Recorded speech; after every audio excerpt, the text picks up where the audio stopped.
Good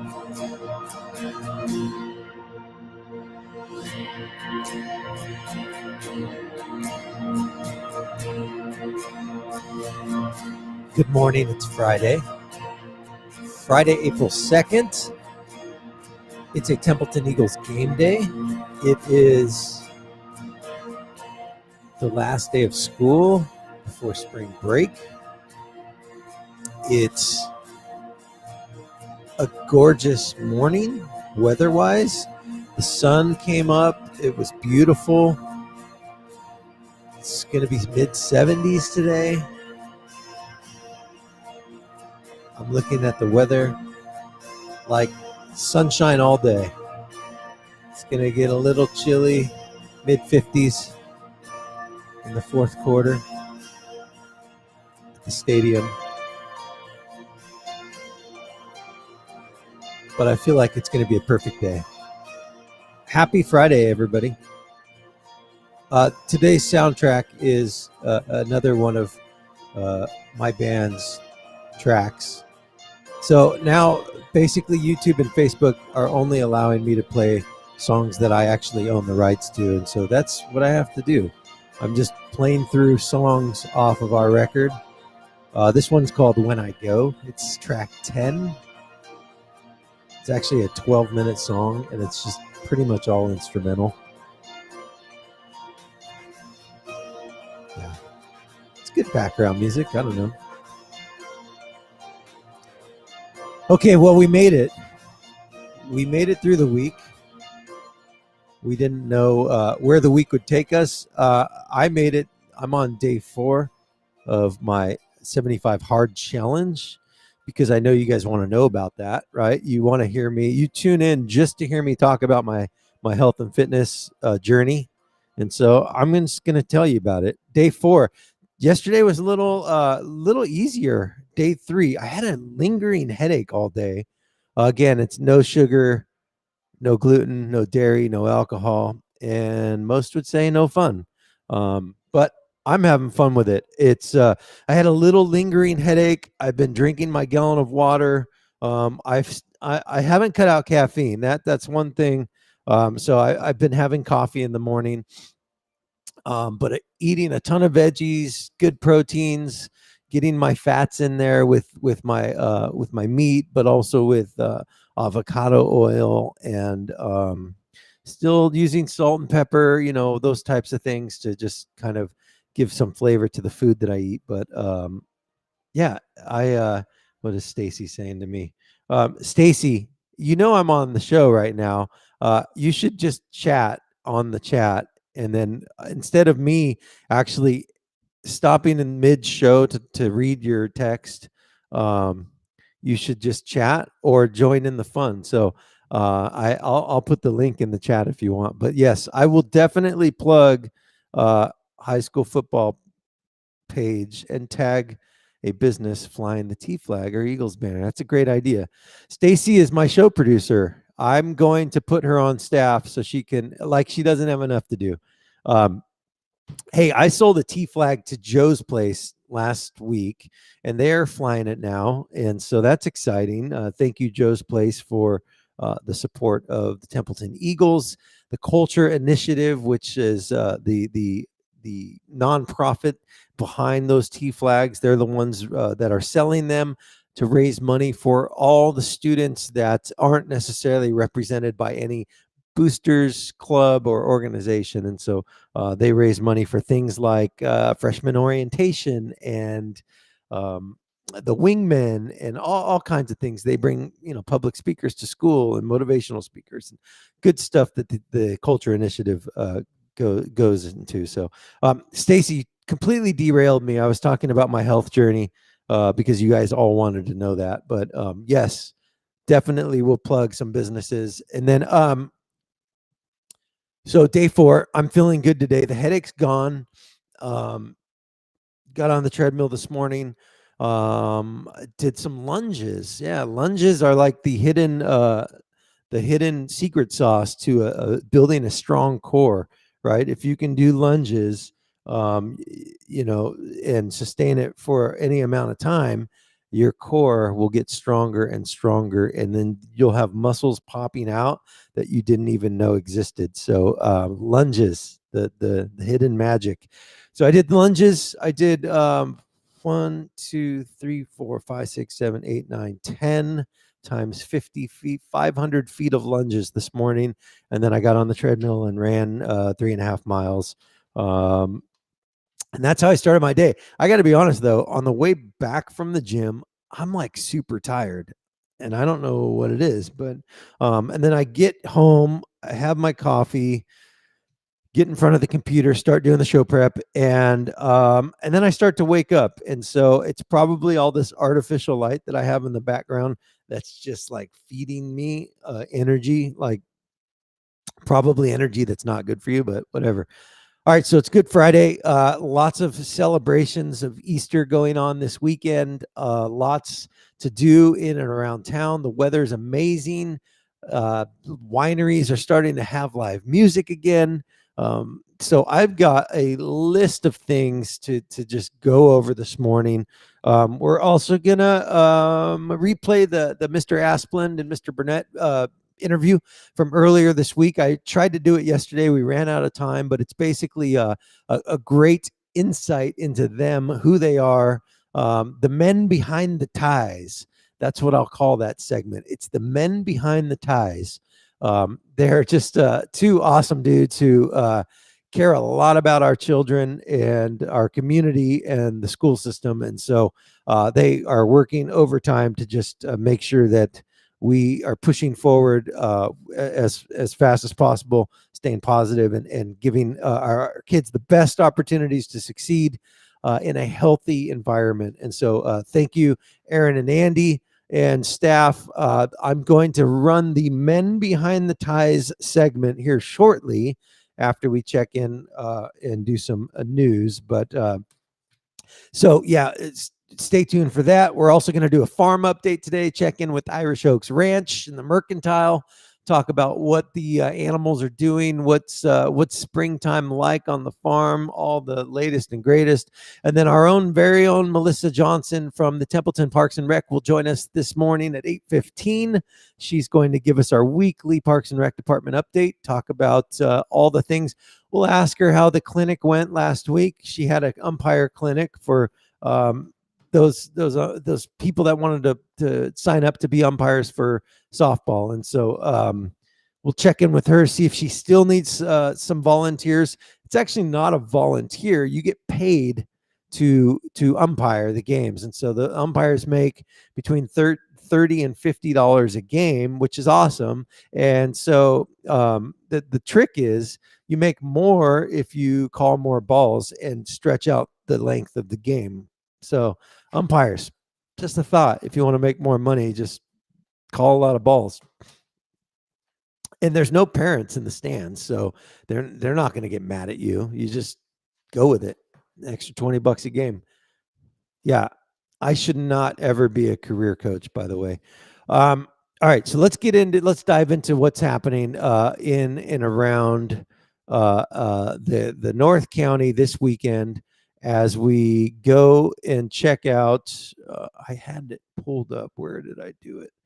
No, that's not it. That's not it. I guess it's this.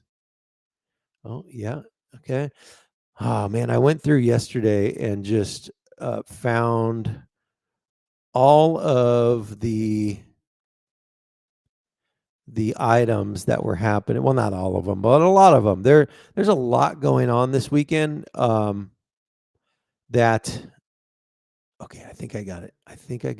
It's boom. Okay, we're gonna scroll through. I might share my screen, and that way you guys know what I'm looking at and where you can find it. Let's see here. We've got an Easter egg hunt, and these are in no particular order, by the way. No particular order, just kind of going through. All right, so Sunday at 11:30, Easter egg hunt at Tascadero United Methodist Church. Okay, that's let's see here, 11:30 a.m. Okay, so there we go. It's free. So if you want to go on an Easter egg hunt, take the kids, there's one place to go. All right, what else? Ooh, Cerveza is a band happening at Cass Winery Saturday, 2 p.m. I should put these in order, but I didn't, so deal with it.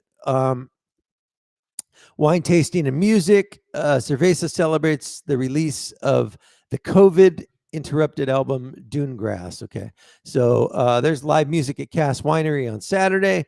All right, spring release pig roast happening at Cass Winery. Also, that is today, 6 p.m. to 8 p.m. So it says tomorrow, but it's actually today. I printed this out yesterday. So Cass Winery today, 6 to 8. Tickets are available. There's a link. You could probably go on Cass Winery's Facebook page and find the link. I'm too lazy to dive in and look for it right now. So Cass Winery, pig roast tonight. Something fun and different to do. Go for it. Let's see what else.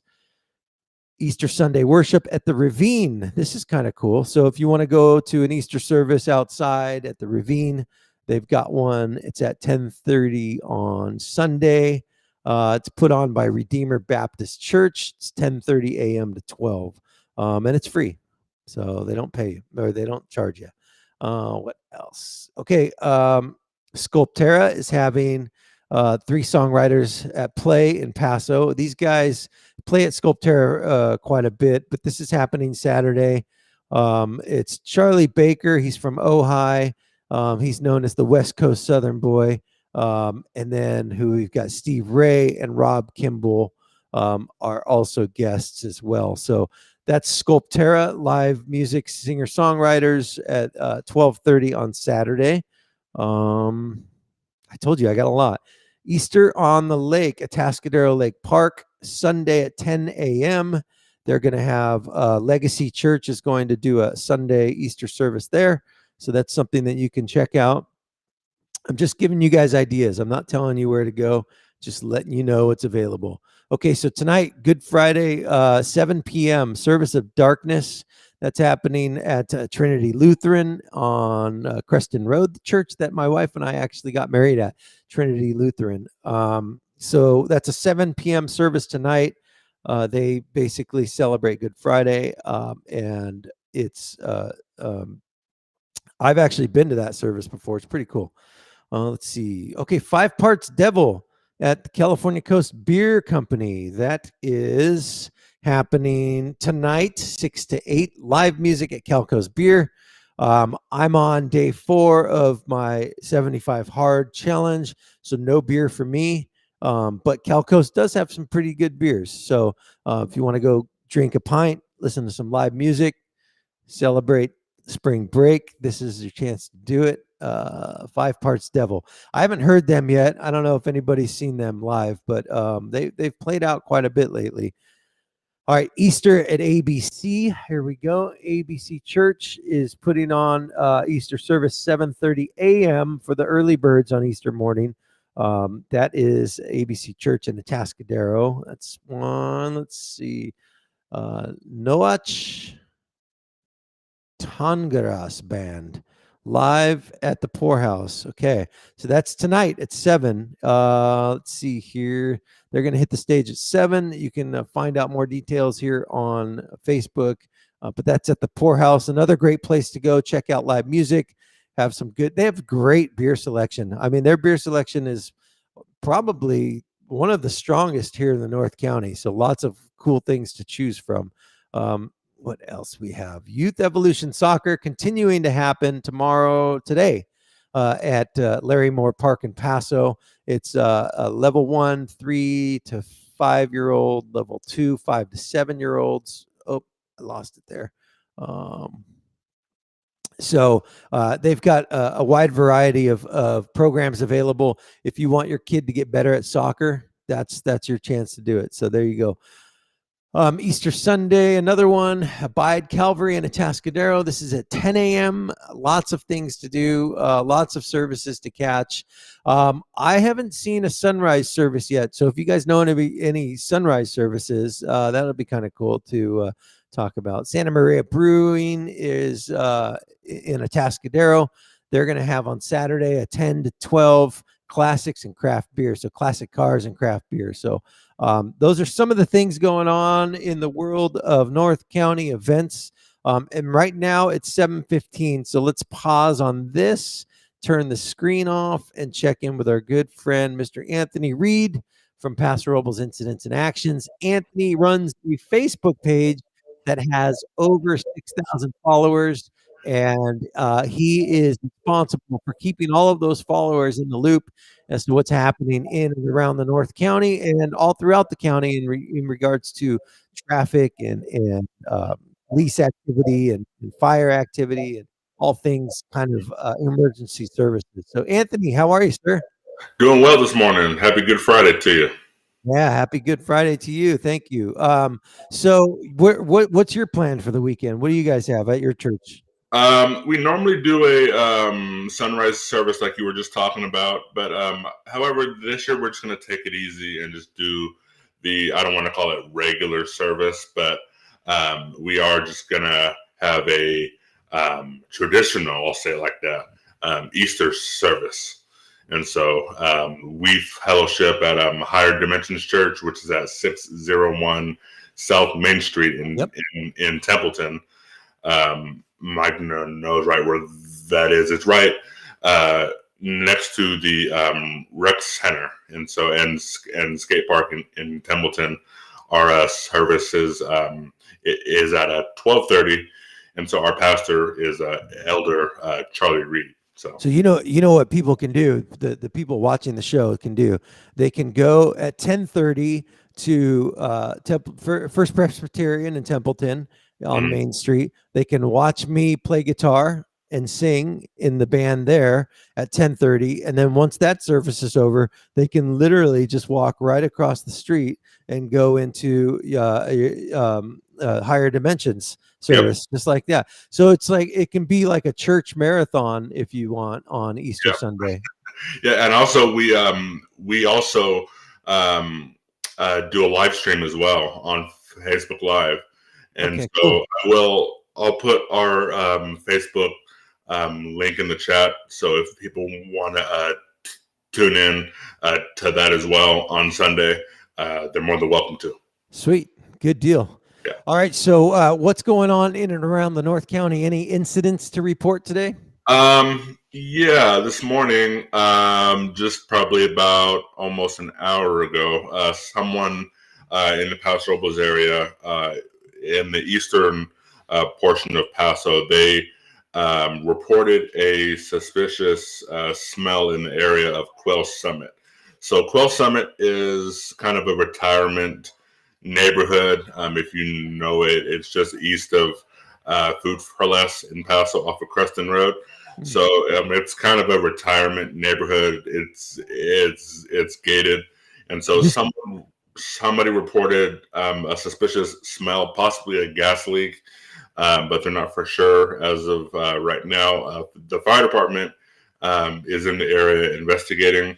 So if you live in that area, you may see a few fire trucks out there this morning. So now, is Quail Summit the same as Quail Run? Is that the neighborhood that's gated behind Food for Less? Quail Run.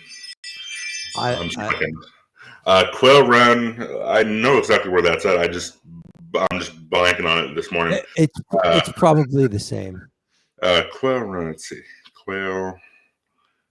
A suspicious smell. Well, I was over there this morning buying coffee at Starbucks, and I didn't smell anything. Yeah, actually, Quail Run. Can I spell Quail Run? Let's see. Well, let's hope everyone's safe. Yes, it is. It is in that same area. It's just a little street that just branches off. So, yeah, Quail Run and Quail Summit are in the same area. Like I said, it is a retirement type neighborhood for the elderly. It's gated so that we can keep the elderly safe over there. So we have family that live in that neighborhood.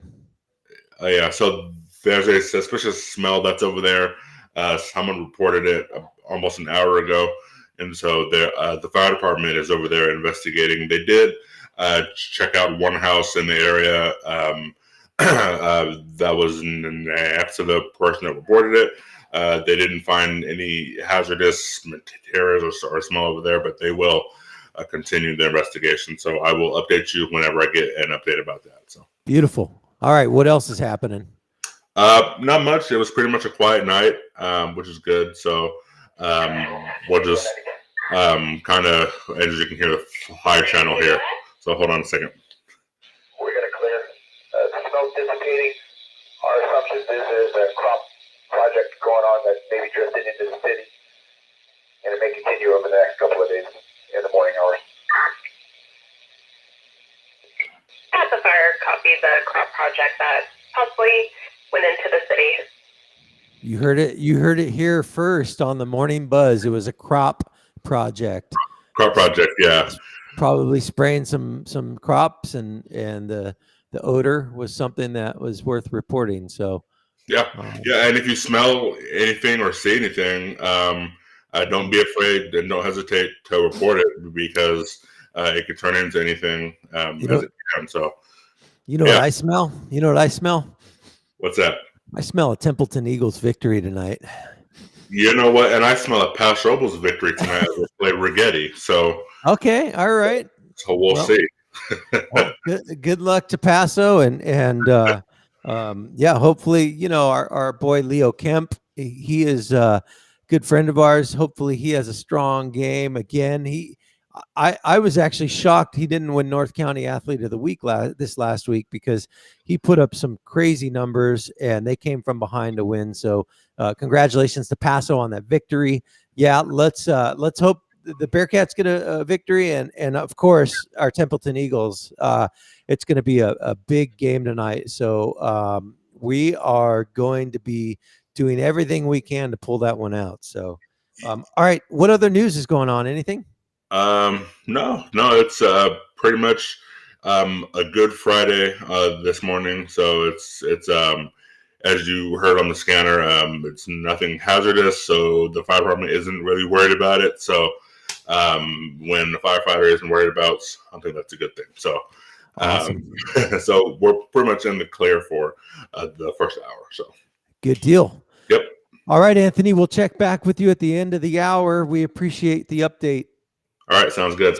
Yeah. All right. That's Anthony Reed, Paso Robles Incidents and Actions, North County Incidents and Action. It's a Facebook page where he gives all the latest and greatest.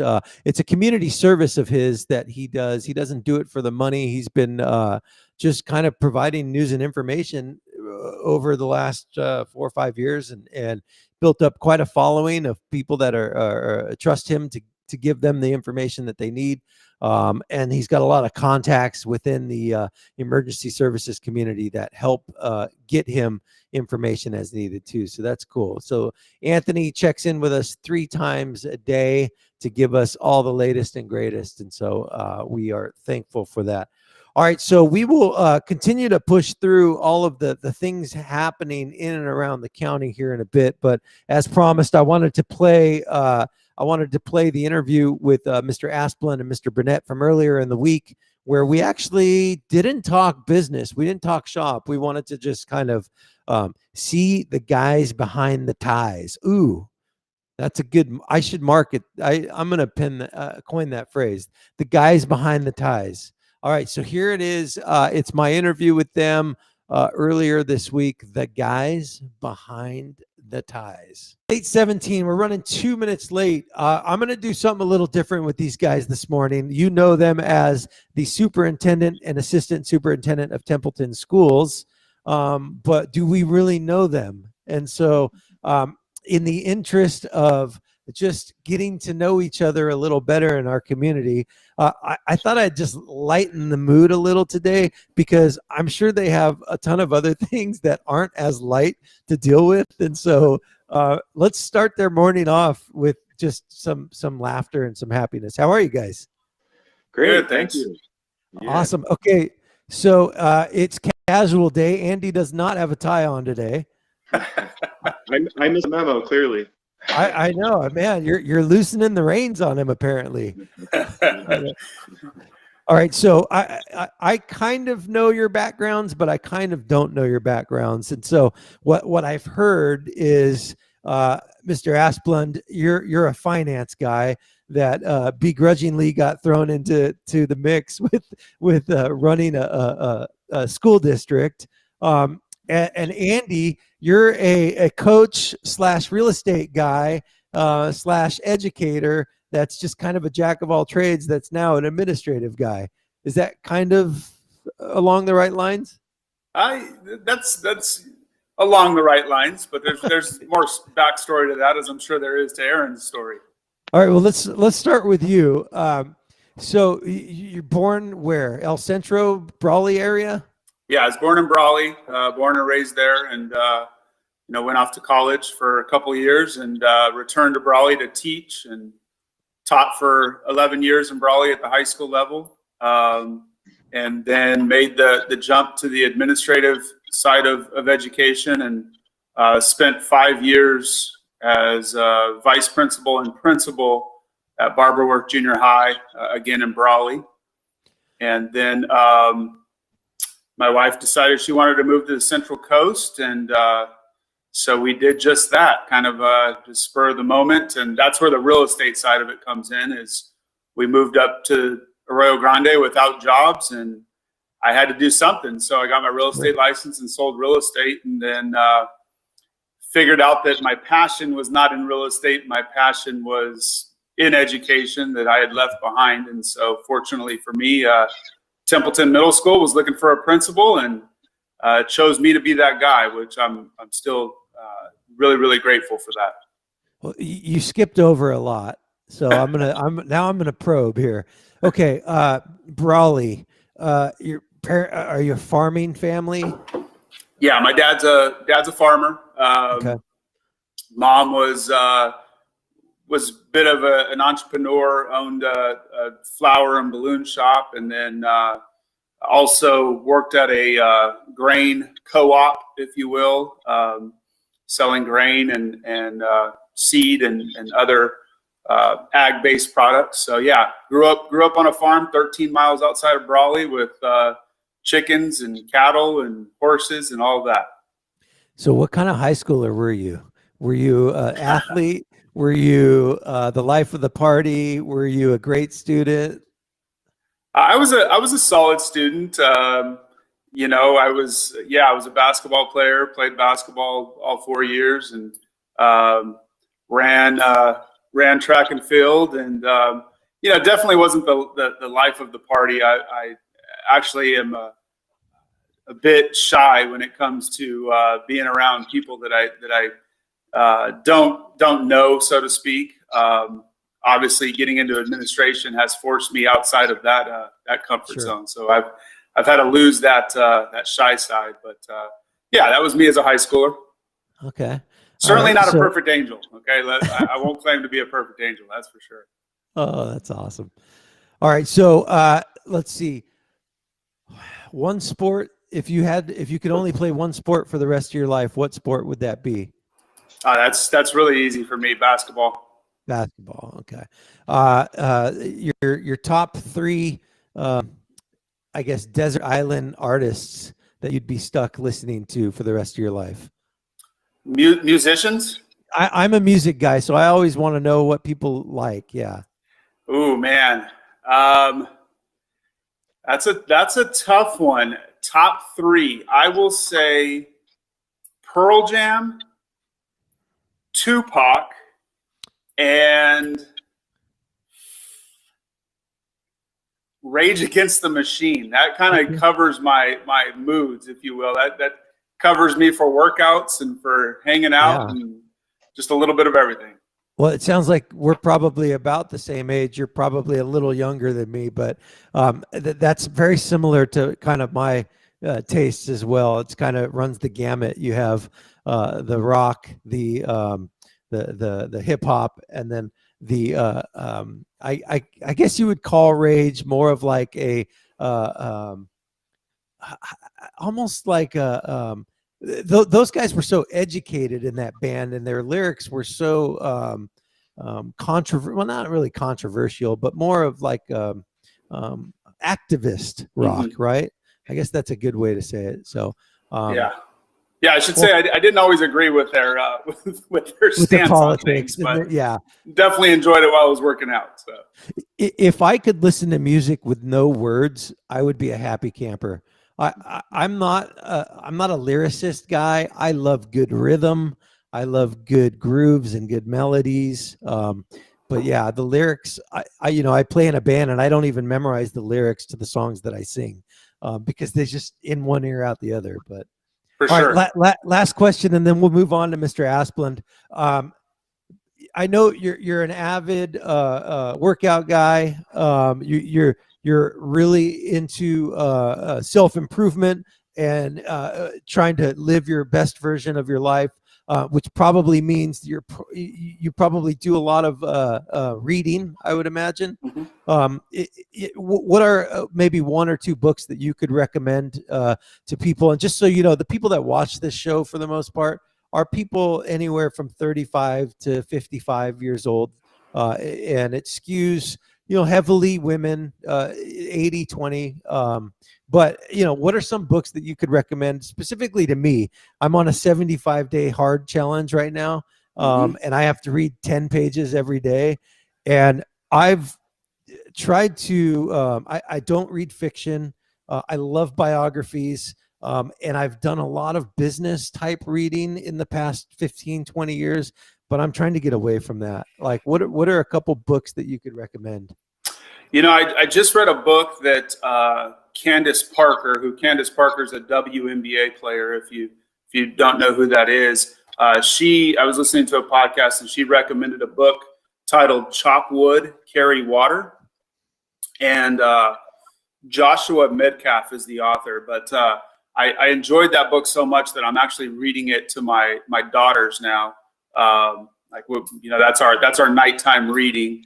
And I'd say, one that for me as a leader that really stands out in my mind is Extreme Ownership by Jocko Willink and Leif Babin. They're both ex-Navy SEALs. If you can, I don't know that you can ever be an ex-Navy SEAL. I think once you're a Navy SEAL, you're always a Navy SEAL. Right. But Extreme Ownership, I just really, it's all about taking responsibility for the things that are happening within your organization or your team, and not pointing the finger or placing blame on others, and just really enjoy that as a leader. So yeah, those would be the two books that I could. Chop Wood, Carry Water is a great, just kind of light reading. Read it in like 5 days, so easy read. So is it a biography about Candace, or is it? No, it's not actually related to Candace at all. She just recommended it. Oh, got it. Okay. Joshua Medcalf, Chop Wood and Carry Water. I'm going to post the links to these books too. And then Jocko Willink, Extreme Ownership. And I've been recommended that book a few different times. My problem with Jocko is his podcast is so intense. Like if I'm reading his words, all I'm thinking about is the way his voice sounds. It's like he's yelling at me the whole time I'm reading. So, but I'll give it a shot. I know so many people have recommended that book. Yeah, really, really good book. And I know what you mean by his podcast. I'm a big Jocko fan, but sometimes it's tough to listen to 3 hours of Jocko's intensity. Yeah. So there's a couple different Central Coast Jocko connections. A friend of mine who's been on our show owns a company called Irish Oaks Ranch, and they have soaps that his 14-year-old son Aiden makes. Aiden, one of Aiden's first investors was Jocko Willink, and he created the soap. I think it's called Jocko Soap. And so Jocko Willink is an investor in this local Atascadero kids soap brand that's goat milk soap. So that's one. The other one is there's a former Navy SEAL that lives here in town that was on the team with Jocko for a number of years. And so and I'm Facebook friends with him, and then I follow Jocko, and they're always posting the same stuff about their teammates, in remembrance of them. So pretty cool. But I've heard that Jocko is an amazing guy. But he's super intense, right? Yeah, well, that's awesome. I appreciate you sharing those connections with me. I didn't know either of those things, so that's pretty interesting. So if you go on to Instagram at Irish Oaks, you can see their soap line, and really, really cool story of what Aiden's been able to do. And then he created a kids soap because Jocko has that kids book, Warrior Kid, I think it's called. Yep.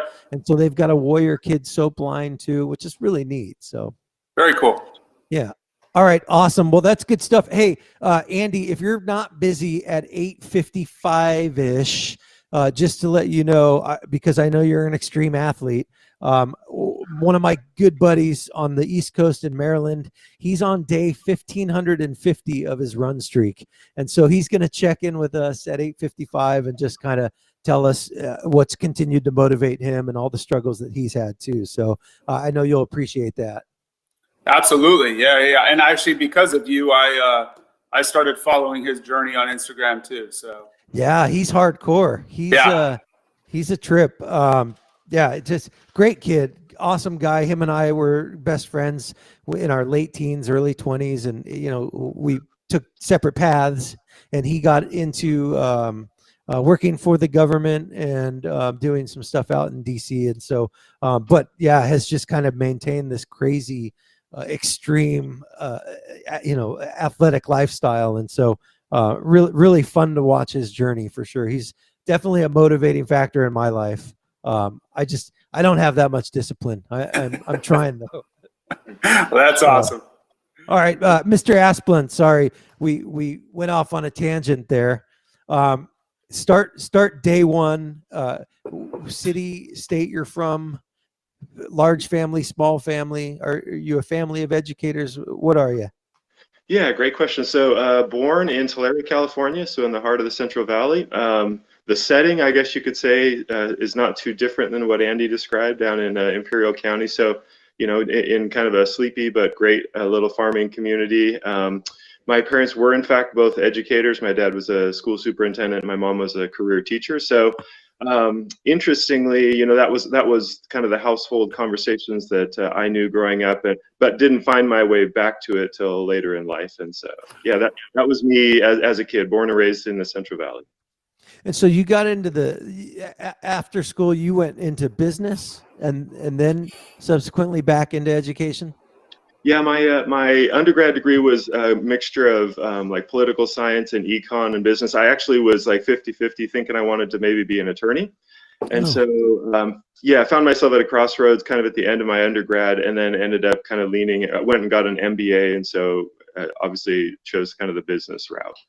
Okay. And so in high school, I'm assuming, just based on knowing your children, I'm assuming you played basketball. Yeah, one of the best things that I've found that Templeton represents for our family raising our kids here is it's so much the life I knew in my little town in the Central Valley. So in high school, I was able to play, like, I was football, basketball, and tennis, and then I was always a music kid, so played in band all the way through, like, concert band all the way through school, and then into college, like kind of a little bit louder and a little like all the bands you guys are talking about. That was the era I grew up in, so a lot of kind of rock music and all that, but lifelong lover of music, and again, my hometown represented the chance to be all those things at once, like Templeton is for so many. So I really dig that. And so what instrument did you play? So as like growing up in music in schools, I was a trumpet kid, but then I was gonna say let Andy and I guess, but trumpet. Okay. yeah, and then I had played guitar kind of all my life, and that's kind of what carried me through my college years and playing in bands and whatnot. So. So actual bands, not in like marching band. Yeah, no organized like college band, but switched to just to kind of hang out with your buddies and play music kind of thing. That's the worst kind of band you could be in too, because it's like having 5 girlfriends. It had the potential to distract me from, like, eventually I met my wife and came to my senses and used my time much more productively from that point on. Yeah, so we were doing a demo for Capitol Records in 2001, I think, and Allison graduated college and said, "I'm moving back to the Central Coast." And I said, "Well, I want to marry you." And she said, okay, well, you better move with me then. And so I just literally dropped my drumsticks and I went, okay, guys, I'm out of here. I'm leaving LA, and came back with her. So, yeah, definitely, like, wives have a great way of saving you from potential disaster, right? Couldn't agree more. Couldn't agree more. All right. So did you have a job in high school that you balanced with athletics and academics and music? Yeah, yeah. I was primarily a lifeguard when I was in high school, so spent a lot of Okay. summers. And with my pasty white skin, that was probably a mistake in hindsight, because I have far too many sunburns that I should never have gotten. So So your parents bought stock in zinc. You had the bullfrog on your Absolutely. nose. Yeah, Several that's different all. shades, absolutely. And did you go to college out of state or in California? Yeah, so my undergrad, I went to Utah to BYU, and then always knew I wanted to be back in California at some point. So moved back right after college. I was newly married and had our first little guy, Evan, back then, and then went and got my MBA in Cal State Dominguez Hills. And what brought you to the Central Coast? Yeah, great question. So I started back in the Central Valley. Kind of my first job opportunity back in California was there, and then we got a wild hair and really liked the San Diego area, so moved down there for several years. And just we were living in the suburbs and realized that life was great, but it was so busy and so crowded, and just that feeling of what I had experienced, small town life. We wanted to find it, and I had vacationed a lot as a kid, being from the Central Valley on the Central Coast, and kind of knew it for what it was, and took a chance and took the job at Templeton. 13 years ago now, and haven't looked back since, and never regretted that move. So was Evan born in San Diego? Evan was born in Utah. Kyle was born in the Central Valley. Luke was born in San Diego, and Reed was born in San Luis. So. Oh wow, okay. Yeah. Abby was born at Twin Cities, and Noel was born in San Diego. Because we actually got a wild hair and said we're leaving the Central Coast once we got married. And then we ended up back down in San Diego and Temecula, and bounced kind of all around. But all right, so 13 years in the district for 13 years. Yeah. And you kind of got thrown into the superintendent position by default, just because there was a need. I don't remember the specific story, but it was kind of mid-year-ish, or how did that work out? Yeah, so late in the last year of Dr. Koski, our former superintendent, late in the last year of his superintendency, kind of the writing was on the wall that he was going to transition and move on, and there wasn't a lot of time. So at that point, the board saw fit to do an interim superintendency for a year. And that was definitely a year of kind of regrouping as an administrative team, because we turned over, 3 out of the 4 principals, if I'm not mistaken. And so definitely, between the superintendent and several principal changes, it was a year of kind of rebuilding the team. And then this year was kind of on the heels of that interim year. So. And I don't know if I'm speaking out of turn, but I feel like I heard that you were reluctant to kind of pursue the role because you didn't feel that was your strength, but there was pretty much everybody around you saying, no, you're the guy. Can you please apply for this position? Is that kind of how it played out? You know what? I know you're going to be, you're not going to, you're going to be humble about it, but that was how I was told the story. You know what? What I knew for the several years leading up to that was, having always been, even though I was the finance guy in the several districts I've worked in, I've always been kind of the right-hand person to the superintendent. So I've always been closely connected to the work. And over time, I love Templeton schools, and I watched for several years about how things were going. And at the period where there was that instability administratively, I felt like kind of an obligation and an opportunity to step forward and do my part, and kind of take a stab at leading the organization. So I guess the part you're describing might be better described as I didn't want to, I wasn't aspiring to do this unless I felt a high degree of support that the community, that's what they wanted. And I felt like through the year of my interim superintendency, I felt that support and appreciated it, and had more confidence to step forward and say, I'd like to do this. Okay.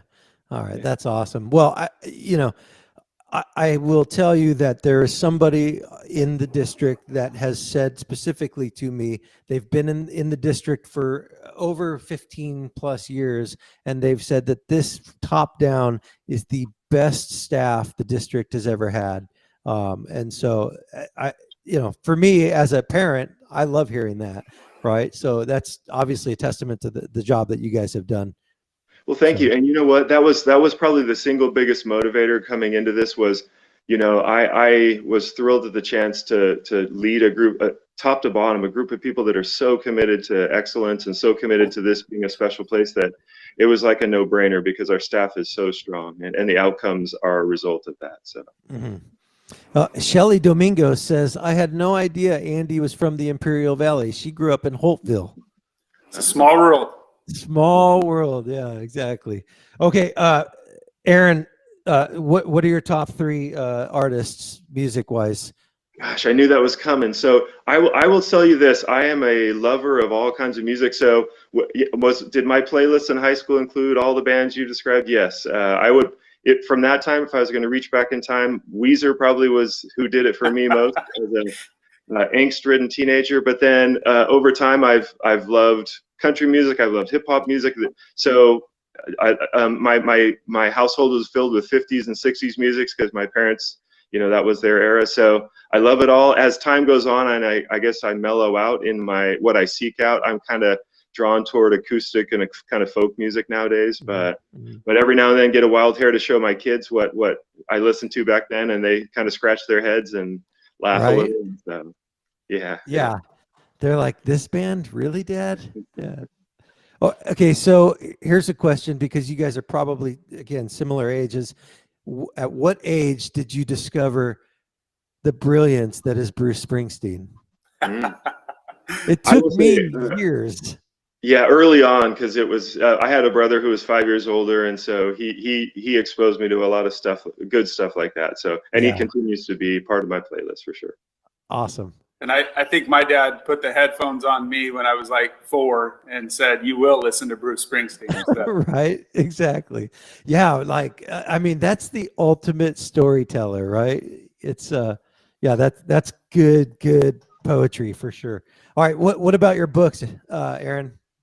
Yeah, unfortunately, I'm still a little more squarely in the space of kind of management and leadership. So a couple that are on my bookshelf would include, one is I've always been motivated by the Strength Finder approach. It's a series of books, but it basically operates under the premise that instead of looking to mitigate our weaknesses and focus our time and energy on those, we identify what our strengths are and then leverage those to our greatest degree of success. And so I find that a good approach to leadership too. Instead of looking around and seeing what people's deficiencies are, we try to leverage their strengths. Mm-hmm. So definitely tops on my list in terms of kind of my management views and approach. And then a funny one that just goes with the territory I got from one of our trustees, also kind of is in management in his world. It's called The First 90 Days, and it's just like it's a primer on how to get your arms around the new leader organization or new to management. So. And that's an older book. I mean, I want to say I read it 10 or 15 years ago. Now, maybe 2008 or 9. I read it. Yeah, I was a new manager in a national role, and I was 30 years old, and they dumped me in this role, and somebody handed a book and said, okay, read this. It's basically don't anybody off for 90 days, just observe. Right? A lot of wisdom there. And you asked for a third one. It actually is one that Andy handed me the other day on the heels of having found a quote by a gentleman named Jay Billis, he's an ESPN kind of analyst now, but he was a basketball athlete and coach. And just kind of his worldview is hard work is the key to things. So Andy just handed me a book that I'm excited to read, but his quote had been something along the lines, it really spoke to me lately about kind of the price of admission to excellence. So hard work is the price of admission to sustained excellence. And so that really spoke to me that, we shouldn't expect things to be easy along the way if excellence is the goal. And so. Sure. Yeah, that makes sense. What's the name of that book? It's sitting on my desk. Andy, you'll have to tell me because you just gave it to me. Toughness. Yeah. Okay. All right. Yeah, the Strengths Finder one's interesting. This is a debate we have in our house all the time. Allison grew up with working on your weaknesses, right? And becoming a more well-rounded person. And I'm like the complete opposite. Like, okay, what's my strength? Okay, go 400% that way then. And surround yourself with people that kind of Mitigate your weaknesses, right? Yeah. totally, for sure. And so, okay, that's a good book to recommend. The First 90 Days I've read. I definitely would recommend that one. And then Toughness is the other one. Awesome. Yeah. All right. So what are plans for spring break? Are you guys just going to unplug for at least a day or two? Andy, what's up for you? Yeah, I might unplug for a day. There's a lot of work to do, so I have a feeling Aaron and I will both be plugging away in the office and getting ready for a return from spring break. Yeah. I'm going to try to not bother any of you guys next week, because I know that, everybody's going to be focused on other things and family, and those of you who have to work are just going to want to work. And so, yeah, it's a much needed spring break, I think, for a lot of people. So it'll be a good chance to kind of reflect and recharge for a minute. I promise to get my boys out in the water and do a little surfing. That's what we do to recharge, and go for a hike with my wife. Those will be on my short list of things to do. Yeah, for sure. There's going to be good weather. And what's the swell supposed to be like next week? Kind of modest, but getting out in the water, any way you slice it, is very therapeutic for me. So yeah. And when's the last time you heard from Evan? How's he doing? Evan's great. Talked to him Monday night, and he's charging ahead with figuring the world out as a recently graduated senior, and loving life in Florida. So yeah, awesome, very cool. All right, guys. Well, I appreciate you kind of sharing a little of what's behind the cape and the S for us today. Yeah, look, just know that everybody is rooting for you guys, and we know that we're in good hands as a community. You guys are continuing to work hard, and again, wouldn't trade your job. I wouldn't want to trade positions with either one of you guys for anything. So keep your heads up, and thank you again for everything that you guys do. Yeah, likewise. Thank you, Mike. Have a great spring break. You too. Thanks, guys. Thank you very much, Mike. All right, see ya. Bye-bye. All right, so that's Andy and Aaron from. All right, so that was the interview we did earlier on this week. Those guys are awesome. It's a lot of fun to get to know them a little. And is my mic on? It is on. Okay.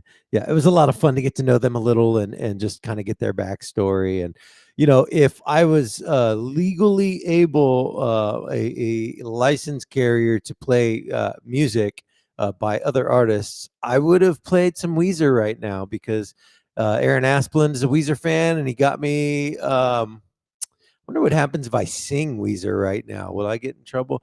What's with these homies dissing my girl? You know that song? Woo-hoo, and I know.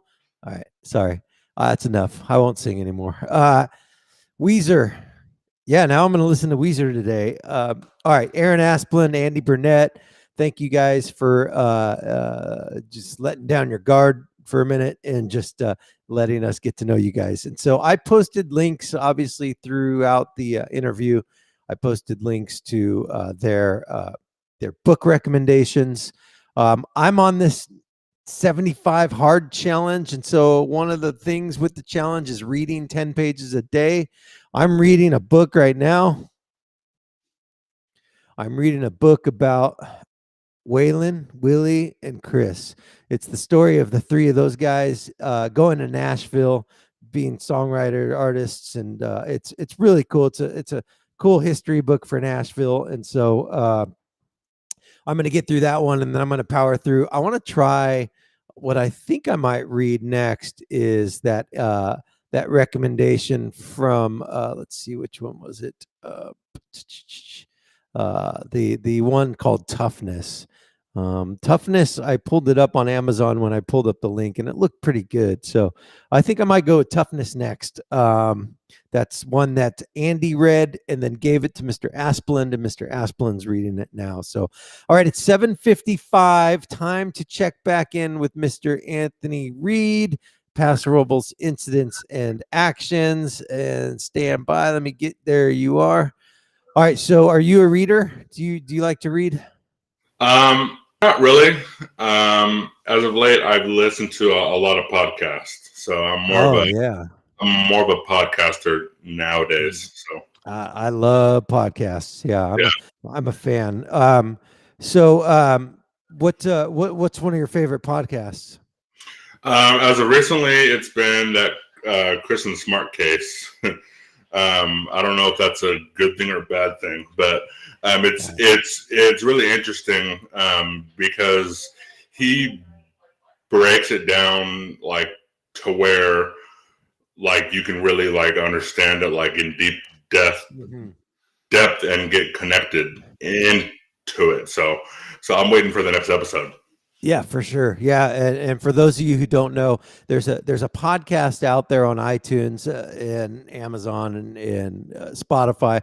It's called Your Own Backyard. It's an investigative kind of deep dive into the Kristen Smart disappearance.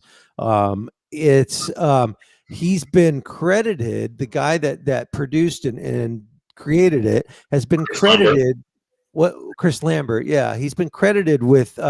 Kind of a resurgence of public interest in the case. It became one of the top podcasts on iTunes. This guy's from Orcutt. He's a local guy. He's a musician. He is a journalist.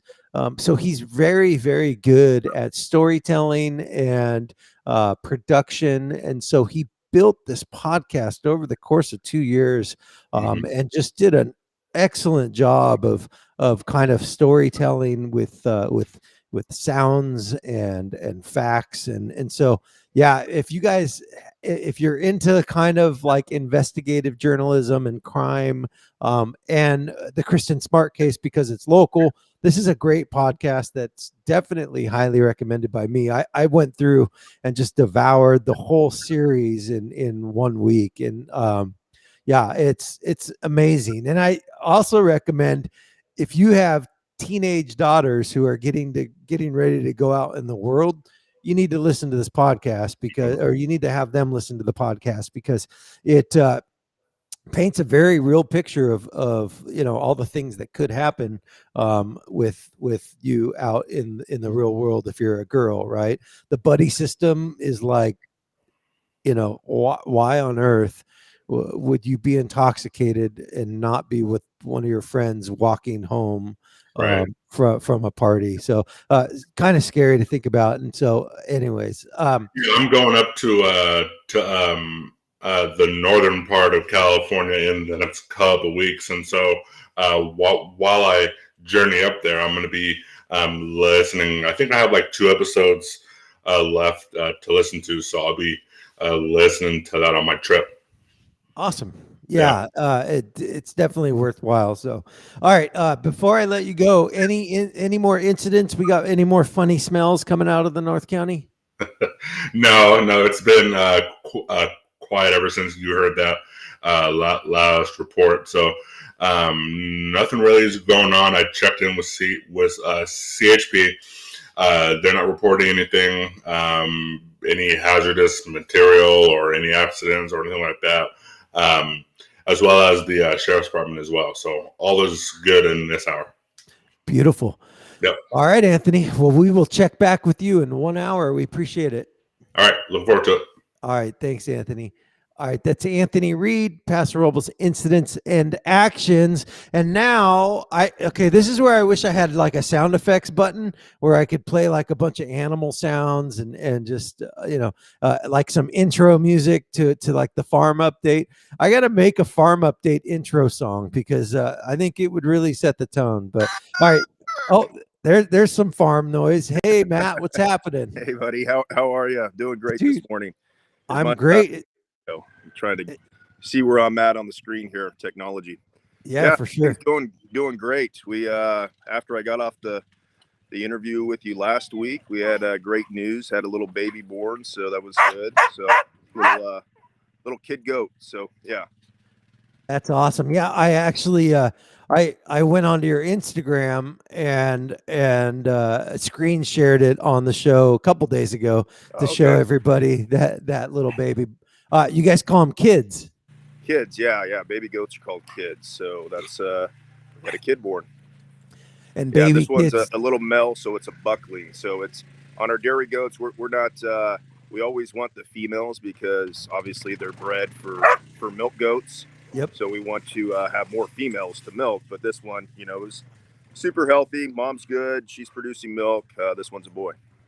This one's going to be drinking its own urine like those boys do. No, it's not, man. It's just not. my This goat one's- that did that. Yeah.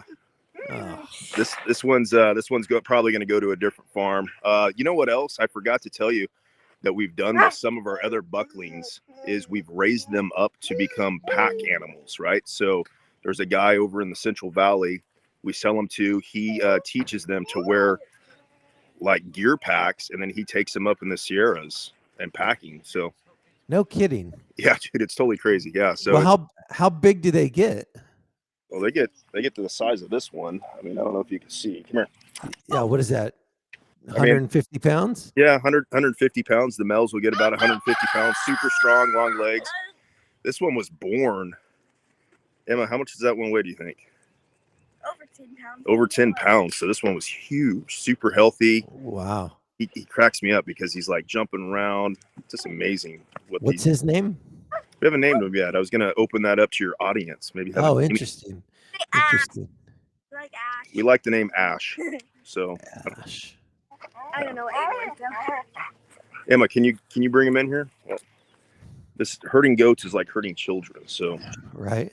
this is the little guy right here. Can you see that? So that's a week old? Yeah. Wow. Yeah, Look he's at already that trying little- to get in with the bigger ones that are like, I mean, in comparison, these other ones are 6 months old, almost 5 months old. Oh yeah, he's big. Yeah. He's spunky. Look at him. So So black and anyways. white. Yeah, this is our favorite black and white favorite time of the farm here, just because we have things born. So And, so where's Ash going? Do we know? we don't know at all. Yeah, so Okay. basically we'll raise him up with his mom for the first 3 months. Decide whether or not he is of breeding stock. If he's of breeding stock, we'll sell him to somebody like one of the dairies. Mhm. And then if not, we'll go ahead and clip him so that way he doesn't he doesn't turn into a nasty buck. Right. And then we'll probably sell him as a hiking goat. Okay. Awesome. Yeah. That's so cool. So they use these goats and they just throw packs on them and they They do, yeah. What So do they these animals come from Switzerland, right? I mean, not these ones, but their breed is a Swiss breed. So Mhm. as you can imagine, in the Swiss Alps, right, they're made to hike the hills and everything over there. So really good kind of body type for that. So And so how did we get those goats into the US? Was it like in the 1700s and they've just stayed here, or do you know? yeah, it was they probably came over more like the 1800s. Okay. The first goats that came over were the Spanish goats, and then as immigration opened up more and more, the Swiss probably brought these ones over. I don't know the exact history on it. That would be a good question for Melissa. So Yeah, I'm wondering. So were there any goats native to the U.S.? no, Okay. yeah. So all of our domesticated livestock pretty much came from the Spanish when they came over. Got it. Yeah, this Do guy. you know how to, do you know how to say goat in Spanish? Go. I know how to say goat meat in Spanish, but Jesus. yeah. How about is it cabra? Cabra, yeah, I think I believe that's goat. I don't know, man. I took 3 years of Spanish 1, so Cabra. Yeah. Yeah, cabra. That's a goat. It's a feminine, and then we also have cabro. cabron, yeah. So, Cabro. yeah.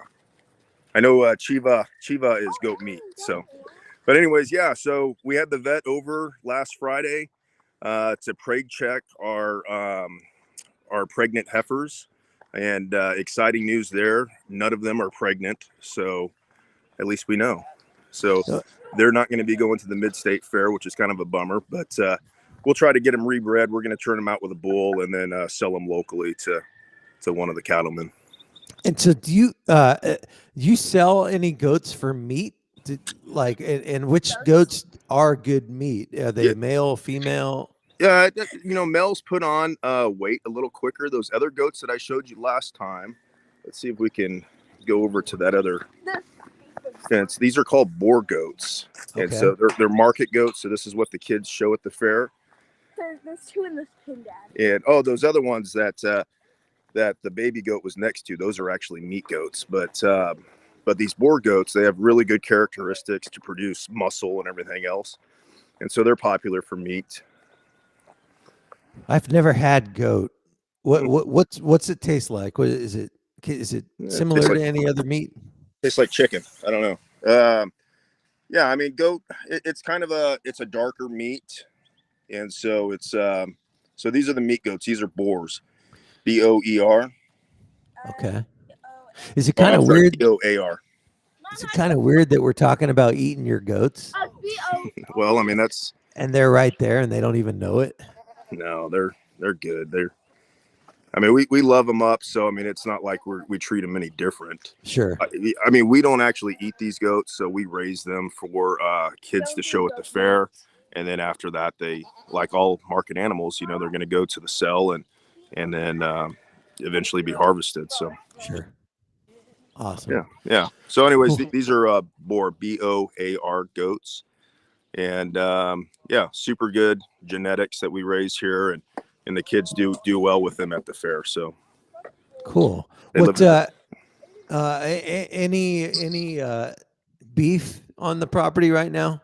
Yeah, I mean we have the kids 4-H market steers, which the market steers are beef, and then all of our beef are just scattered out throughout the different leases that we have. We took 2 into the butcher on Tuesday, so those are going to be hanging on the at the butcher for about 27 days, and then they cut them up for customers.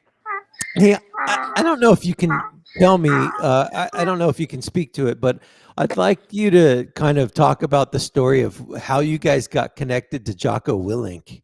Oh, okay.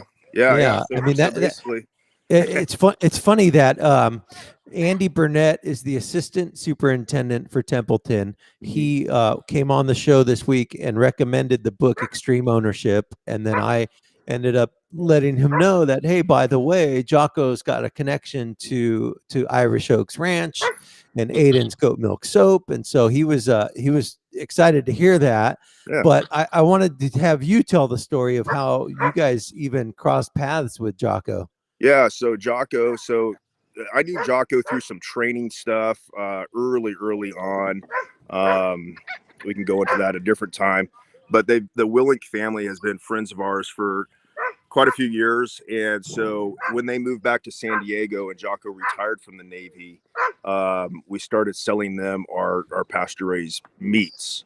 And as a thank you gift, when Aiden first started making soap, I took him, Jocko and his wife Helen, some soap, and they fell in love with it. They're like, what is this stuff? I've never had anything like this before. So I kind of told them the story, and Jocko wanted to invest in it, right? So he gave Aiden a little bit of seed money, and he goes, here's the thing, though. He has to make a soap called Jocko soap. And I'm like, yeah, okay, goat milk soap, named after a Navy SEAL. That's going to sell well. Right. Well, and so Jocko, obviously having the podcast and being a best-selling author, spread the word about Aiden's soap. And then next thing you know, it really, Aiden's business took off. So that's kind of our relationship we have with Jocko. He helped Aiden really get his footing in on business. And then so obviously we follow the leadership principles here on Irish Oaks. Try to teach it to the kids early on about taking ownership of things. And and as a result, their business is flourishing. So are you guys still in communication and contact with Jocko? We are. He's super busy, but we talk to him Yeah, So it's once a month or so, and then we get invited to go to what are called musters, which are their leadership events. got it. And so we see them there too. But I try not to. We're not like bros, so I'm not. Yeah, for sure. So. Now, are you still actively selling him meat? Yeah. So it slowed down a bit. Their house was getting remodeled down in San Diego, so they didn't have a place to store it. And then he kind of took off to stardom. And when that happens, people give you stuff, right? So I'm not that stupid of a businessman. I don't give away my stuff. So Right. But other people, they want him to, endorse it. Yeah. So he gets a lot of meat for free, but maybe in the future he's talked about, kind of showcasing our stuff, especially if Aiden wants to take over the meat program. So what specifically were you selling him? Do you remember different cuts of beef, like on a monthly basis, weekly basis? How did that work? Yeah. So he was buying what we call our wholesale shares. So he was buying half a steer at a time, and then like half a hog at a time. Obviously he was buying, a turkey for Thanksgiving and that sort of stuff. So we were just bringing them down our wholesale shares, which were, 100 plus pounds at a time of meat. Yeah. And do you guys still offer that to other people, or is that? We do. That's actually our preferred way for kind of our local clientele. Because a lot of people have bigger families and they want to stock up. And it's a great way. So basically, if you have a chest freezer, you can buy a quarter beef, which is about 115 pounds. Okay. And then we just charge you a flat rate on it. And so it's really kind of efficient way to buy it. It's the meat comes out, I think, all in all, average to about $9.15 a pound, somewhere in there. I don't know beef prices. Is that pretty good for it's what pretty you're good. raising? I mean, now that this last year, the commercial beef industry has not the farmers making a lot of money, but the companies that process the meats, they raise the prices. So I think prices have gone up somewhere in the ballpark of like 11% this last year. Wow. And then as kind of inflation's kicking in, they're going to go up even more. So we're very competitive. I mean, I think, right now you can go to probably to J&R Meats and buy ribeye steaks for $24 a pound, right? Mm-hmm. Where when you average that in with ours, like I said, you're paying $9 a pound, but you're paying $9 a pound for ground beef too. So, So it kind of averages out. So I think we're on the lower end, which is a pretty good value for local families. I mean, that's kind of the reason why we wanted to do it. When we ship meat out, it's quite a bit more expensive, but we do it in smaller packages. Okay, and as far as volume goes, are you guys able to do, let's say you got 50 orders of quarter beef? Yeah. So, I mean, that's not a problem. I mean, there may be a waiting list. Last year, we actually ran out of beef.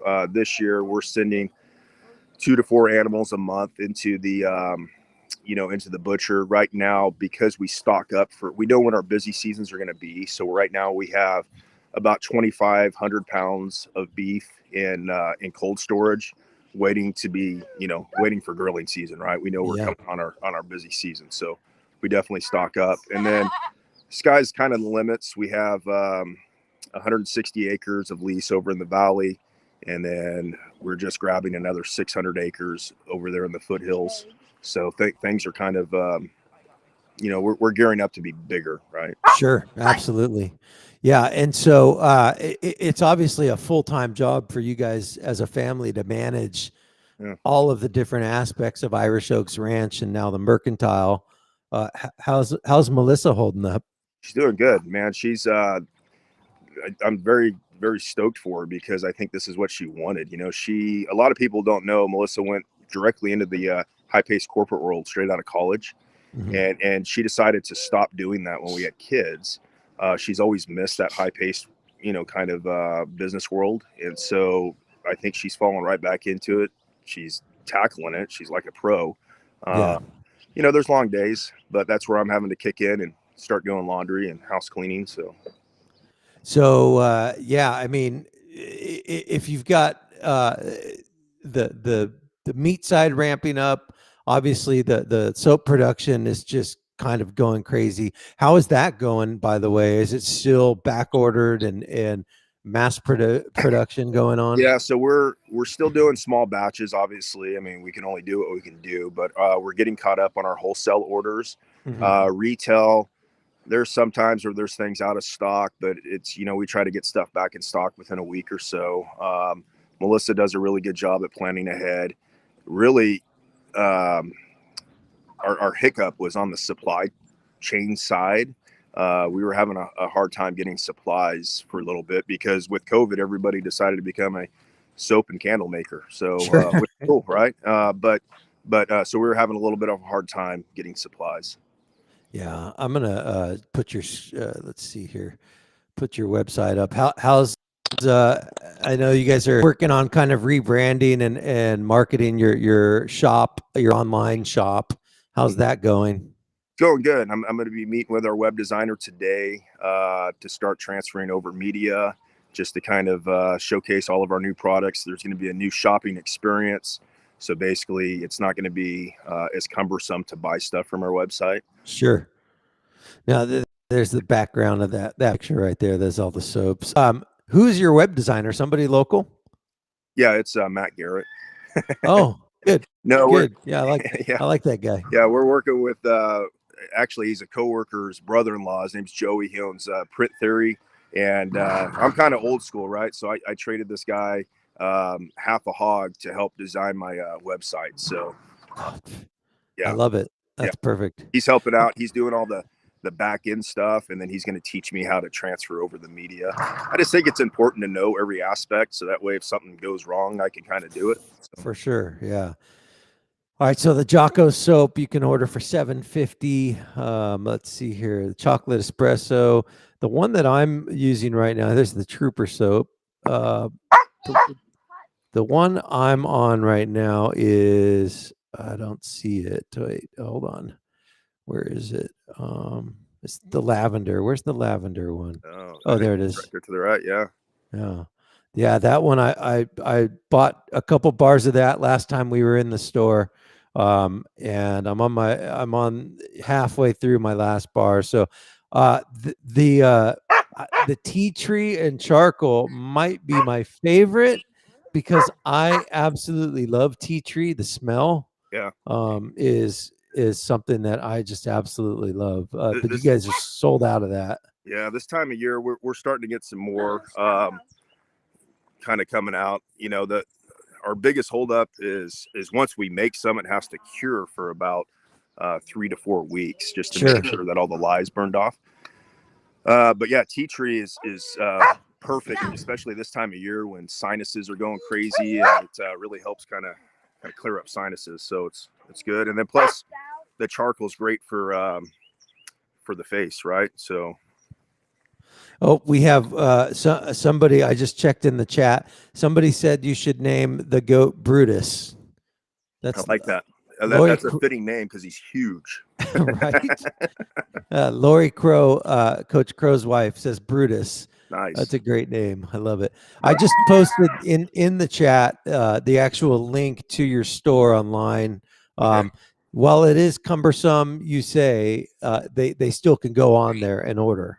Yeah, right? Absolutely. Yeah, absolutely. Okay. We're going to have more where you can see the products from the front page. When we first created that website like 6 years ago, I was so excited to tell our family story about what the kids do that I didn't really think of it as a marketing platform, now as everybody around the world is ordering stuff, we need to kind of get that more up front. So body butter, candle, wax melts. Mike, I would recommend for you the body butter because this time of year when stuff starts drying out, like yesterday it was 80 plus degrees, super dry air.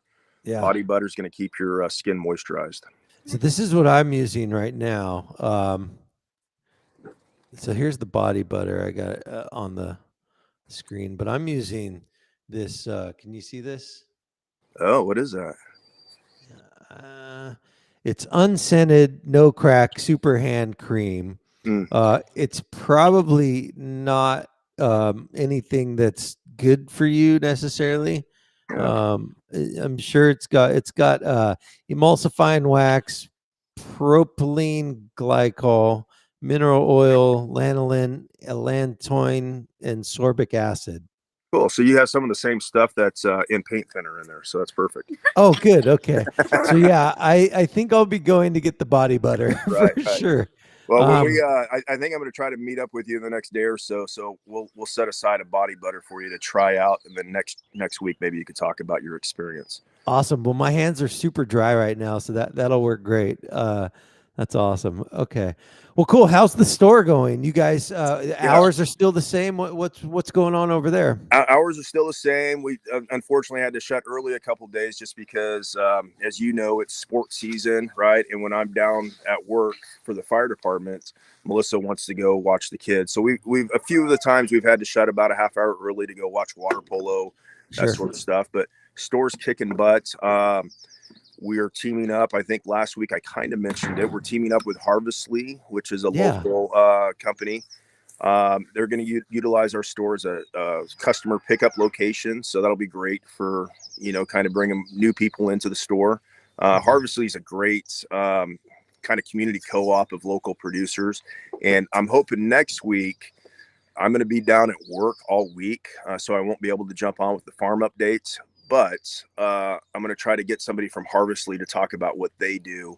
Just kind of spread the news on North County farms, really. Sure. Yeah, absolutely. And so for those of you who didn't catch Matt's first talk, we kind of touched on Harvestly a little, but they're a couple Cal Poly kids, right? That created this startup called Harvestly, and they source local farm fresh products, right? Yeah. So farm fresh, basically kind of garden style produce, as well as breads, as well as local goat milk cheese, obviously meats that we'll be providing. Just all kinds of cool stuff. I mean, looks yummy. That's another distribution channel for you to get your meats out there. That's awesome. Yeah. And then also subsequently bring their customer base into your store. Yeah, exactly. Yeah, we had the opportunity. We're easy on and off the freeway, and so what a good opportunity to kind of bring people into the store to pick up their stuff, but also take a look around. You've been in the store. I mean, you kind of get hit with your senses. Not only does it look cool in there, it smells great. So yeah, as far as a business, it's probably a good thing to have them pick stuff up there. Yeah, absolutely. And so the address for the store, I want to put it on the screen, but you have to tell me because I don't have it in front of me. It's 7425 El Camino Real, and we are unit F and G, so we have 2 units in there. And all right, let's see here. All right, so the store address is 7425 El Camino Real in Atascadero. Mm-hmm. I know you got to go to Atascadero, but it's worth it to check out the Mercantile. Yeah. All right, any classes starting up over there yet? I know you guys were working towards that. What is that next week? like? We're gonna finalize our kind of schedule of classes, and so we're gonna have some cool stuff come out. We're speaking kind of with a lot of parents just to see what kids' schedules are, because a lot of interest of having kids' classes in there. Definitely we'll have like a beginner to candle making, a beginning to soap making for the adults. We're teaming up with Kelsey Vineyards to pour their wine there, and then so it'll be kind of a sip and make type classes. Awesome. Yeah. That sounds fun. Well, I'm on day 4 of my 75 hard challenge. So you've mentioned cheese, which I can't have. You've mentioned bread, which I can't have, and wine, which I can't have. But I can have the body butter. So I will take you up on that one. That's good. Yeah, just don't eat it. How's your health and fitness journey going? Yesterday was a new day, so decided to kick it off on the first, cut way back on the drinking. Like so many other people, what do you do when you sit inside for a year, right? And so I found that I was drinking out of boredom, which wasn't healthy. Plus, I had a bunch of body aches and everything else just from my job. So yesterday kind of started the path to staying dry, and slept a lot better last night. That was good. Awesome. Yeah, it kind of got lured in. You know, I don't know how warm it was at your house, but it was like 70 degrees when I went to bed at 8:30 last night. Yeah. So I had my window open. I'm like, oh man, it's like a summertime. It dropped down to 32. I was. Oh, did it get that cold there? Dude, it's crazy. We're in this like low-lying valley, so we get and right next to a creek, so we get a lot of cold air that drops in. So okay. Yeah, when I woke up this morning, I was shivering. Wow. Yeah, we were down to about 39 maybe overnight. Yeah. But it's been nice. You know, I've been getting up to go to the gym at 3:30 in the morning again. And yeah, it's like, you know, shorts and a sweatshirt, and it's perfect. So I'm ready for summer to get here, but I'm not ready, right? It's going to be a pretty busy fire season. We're supposed to get a little bit of rain possibly in the next 10-15 days, you know, a couple showers coming through, but man, it's gearing up. Down where I work, they were already running brush fires yesterday. So yeah, they Cal Fire up here was doing, I think, 139 control burns through next week, up and down the one, and then into San Luis Obispo. So yeah, they're definitely trying to get on top of it before it gets too hot. Yeah, good. Well, cool, Matt. I appreciate you coming in and doing the Irish Oaks farm update for us. Yeah, no, I appreciate the opportunity. Hopefully your viewers like seeing the farm. One of these days, I'll take you guys out to the lease, one of our leases, to kind of show you the cattle, you know, in the hills. That'll be fun. But yeah, I'm really excited about showcasing some of the Harvestly producers. I'm hoping next week. I think everybody from Templeton's familiar with Rossi, the old Rossi Dairy. Yeah. Are you familiar with Rossi Dairy? Is that off the 101 there? Yeah, 101. It's the old milk jug that used to be there for years. I think I went there with Cub Scouts when I was a kid, had some fresh milk. We're going to interview the grandson, and they have they've actually taken over a little piece of that property, and they're doing a full-on market garden out of there. So it's excited to see the family of farms, you know, farming family continue on through generations. For sure. Yeah, no, that's so cool. Well, you're doing the same thing there, starting your legacy. So that's awesome. Yeah, exactly. So it's we're excited, and hopefully the kids are getting something out of it. You know, as a father, there's not a book written on this. You think you're doing the right thing for your kids, dude. But it's freaking crazy, right? It's so crazy. Yeah. All right, man. Well, have a good Friday and a good weekend, and congratulations on the continued success with the kids, their business ventures, and obviously that Melissa and all the hard work she's doing. So absolutely, just do me a favor, stay out of their way, let them do their thing. Right, exactly. I appreciate the advice, Mike. Yeah. All right, Matt. We'll talk to you later. Okay, we'll see you. Thanks. All right, thanks. All right, that's Matt Garrett. Matt runs Irish Oaks Ranch. He is the founder, one of the founders of Irish Oaks Ranch, and he and his family started that. Aiden and Emma have some goat's milk products, and they've recently opened up a store called the Mercantile in Atascadero, where you can go and get some of their products, and then also order meats. They've got a ton of meats available. So. All right, it's 8:28 on Friday, April 2nd. I did not hear from Melissa, so I don't know if Melissa's going to join us or not. She's probably tied up, but you know, if she pops in, we'll get her on. If she doesn't pop in, we just keep going, because that's the beauty of being flexible, I guess. All right, April 2nd, Friday, the last day before spring break. The kids are excited to just unplug from laptops and hybrid learning for a minute and just go be kids and enjoy some nice sunshine. Lots of things going on in and around the community. Specifically this weekend, I'll continue down the road of sharing some stuff that's happening. We've got, I don't know, 6 or 8 more events going on. So let me pop over to here, share my screen. There it is. All right. So next up, we talked about Atascadero, Santa Maria Brewing. All right. Ghost Monster. This is Natalie Lola. I want to get her on the show at some point. She's in she's out of Orchid. Great singer, songwriter, musician, super talented, beautiful voice. She's been coming up to Paso quite a bit and in the North County to do some stuff lately. She's playing at Calco's Beer Saturday from 6 to 8:30. So she's got a new duo called Ghost Monster. And so she's going to be entertaining folks over there. So if you're interested, go for it. Oh, I just saw somebody's in the waiting room. Hold on. Let me get her on. Let me reconfigure my programming to make sure Melissa is dialed. I don't know. It looked like you were talking about beer. I was highly interested, brother. Come on now. Oh man, what's happening? How you doing, man? I'm good. How are you? Whew. I feel like I'll never be one of those like really well put together people who's always on time. Oh, That's how I'm doing. you should see our house. It's like you literally have to weave your way through the laundry piles. That's amazing. It's like, no, I totally understand what you're saying.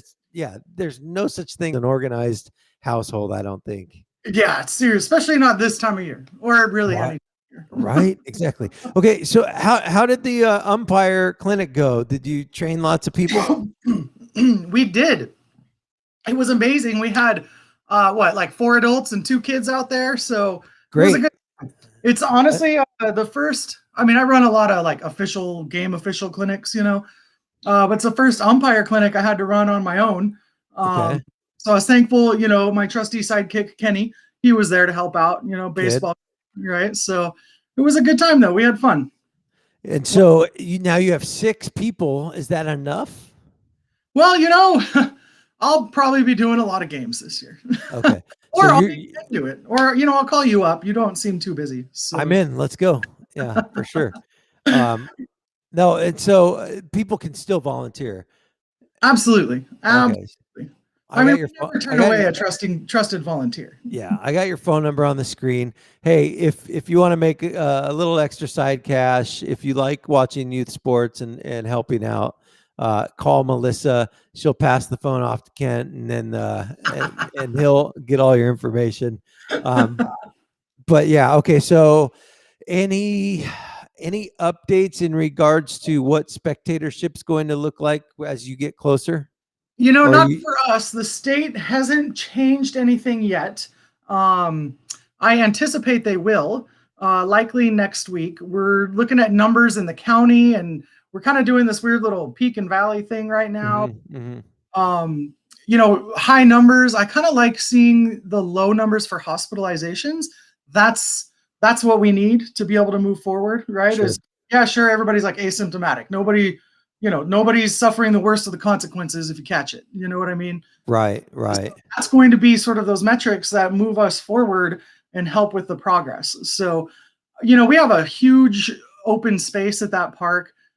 Honestly, even the idea of enforcing like a 1 parent or 2 parent per spectator is going to be nearly impossible. Right. So, as long as we're giving each other the space that we need, I think we're going to have a good time watching some kids play ball. So, and that's kind of the point that I want to drive home. So yeah, for sure. Give everybody the space they need. Used to be a 3-foot personal bubble, right? Now just give them about 6 feet for the personal bubble. It's not a big deal. And, actually the state's guidelines are 3 feet again, aren't they? It's 3 feet for the kids, 6 feet, I think, for adults right now, 3 feet for kids in school. But, again, I'm not walking around with a tape measure. If I got to measure some things out, like our pitching distances, and I have it out, I might, start seeing how far apart you guys are, behind the backstop. But I don't anticipate needing to do that because that sounds miserable, by the way. Oh, are you kidding? Right. There's so much of my job that is absolutely amazing. And then like the 2 or 3% where it's like, you got a what? I just thought of a cool Halloween costume. You take yardsticks and you tape them to your hips, and they just stick straight out. And then absolutely. And then that's your socially distanced. That's your. I love it. Yeah. During the soccer pods, we had a coach. I think it was Coach Brad Rubin, one of our favorites, of course. And he had the kids, because we had to do like a distanced practice for conditioning and stuff. Sure. And he had the kids using pool noodles. right? So Oh, the there you go. were like his, 3 feet on either side, but they doubled as a little bit of hand-eye coordination, some swords, seeing the ball come at your feet, would hit the guy in the head with the pool noodle. I don't know what was happening, but it was amazing. That's awesome. Oh, that's unique, right? I mean, Yeah, it keeps it fun. it's clever. And when you're coaching a group of 12 to 14-year-old boys, you gotta keep it fun, right? Especially for they weren't prepping for state cup, they were getting out of the house, staying healthy and active getting social for the first time in a while. So it was exactly what was needed. We have 2 boys, which I know they're at the skate park all the time. They're 8th graders. Allison tutors them every week, and these kids cannot sit still to save their life. It's just middle school, right? It's just, oh man. but I see them every time I'm downtown, skateboard, bike, always at the skate park, running back and forth between the skate park and the market, doing their thing. Absolutely. Great kids, but just full of energy. They have, absolutely. Even the little ones, man. We got some kids that come into a preschool, and before they go to preschool, the moms take them to the skate park for half an hour, get their sillies out, now come into preschool, and you'll be okay. For maybe 30 minutes, they can sit still. So do you have a preschool We have a preschool in the building. Yeah. Okay. It's called Great Adventures, and it's amazing. Yeah. And is that part of your department? No, so technically she's a renter. It's kind of a convoluted thing. So Wendy runs the program. Okay. She's absolutely incredible. She pays rent for it, for using the facility. But in turn, we hold the license for the facility to be able to operate the program. So she's sort of the director of the program. Got it. Certain requirements for being in the same facility. So I'm a teacher for the preschool sometimes. Sure. We have to keep the facility in certain conditions with certain pieces of equipment for the kids. So it's a nice partnership. So that's interesting. How many kids go to that? She takes up to 18, typically 18 a year. She runs on a school year, and it's very educationally based. So it's Tuesday, Wednesday, Thursdays only, from 8 to noon, and the kids come out ready to go for kindergarten. So it's an impressive program. She's actually a retired, well, not retired. She was a teacher, had some kids, decided she wanted to spend more time with her own kids, so started up the preschool. And so she's, traditionally trained as a teacher and all of that. She's incredible. And I can see your chat. Kayla Blasky's saying that Wendy is the best, and oh my gosh, she is absolutely the best. My nephews went, the littles went. She's amazing. Actually, her son Carson and her daughter Melissa, both Eagles. Carson was on the football team a couple years ago. Great kids, great family. Josh Wills says cruise night tonight. Oh, cruise night tonight, 6:00. It's a big night for Templeton, guys. We got another for football. What do you go out on cruise night, or do you go home and get into a book? Well, I get off at 6:00, and also it's Friday night, so it might not be reading night. It might be adult beverages night. Okay, all right. I'm doing 75 hard right now. I have no alcohol for 75 days. Good for you, man. Yeah. What's that like? Well, I'm on day 4, so yeah. Awesome. Well, I wish you all the luck in the world with that. But we were downtown Templeton on Saturday night. My daughter played at 15C and had the patio packed. We had so much fun. It's just, I love just local places like that where you can just go and see everybody that you know, and it's just like everybody's exhaling and all just the good vibes. Totally, yeah. Good vibes only show. I love it. So, where's your go-to place tonight? Tonight, actually, so we are live streaming the football game at my house for the family, because only mom can go to the game and watch young Joshua Michael Berna play. Yeah, and, his biggest fans are definitely the ones related to him, and so we're gonna live stream the game, have a few drinks, and